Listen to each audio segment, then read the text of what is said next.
5 episodes in, you know the basics. Time to put it all together, the workflows that take Claude from a coding helper to an actual productivity multiplier. Multiple instances. Run Claude in 3 terminal windows. Each session has its own context. One refactors, one writes tests, one updates docs. Parallel work, 0 conflict. Git Worktrees. Each worktree gets its own folder. Open Claude in each. Now Claude can work on 3 branches without conflicts, 1 feature per agent.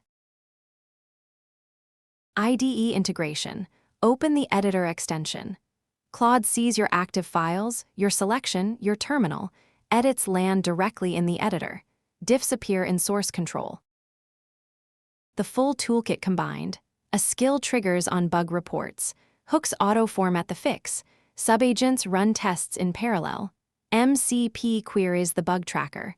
1 prompt, 5 capabilities working together. End-to-end automation. Trigger a webhook. Headless Claude reads the issue, designs a fix, writes code, runs tests, opens a pull request. You wake up to a clean inbox. 3 things to remember. Run multiple sessions for parallel work. Worktrees give each session its own branch. The toolkit combines skills, hooks, agents, and MCP. Save these patterns for later. The full sheet is linked in the description below. That's the Advanced series. 5 episodes, 5 new capabilities. Combine them and Claude becomes part of your team. Now go build something good.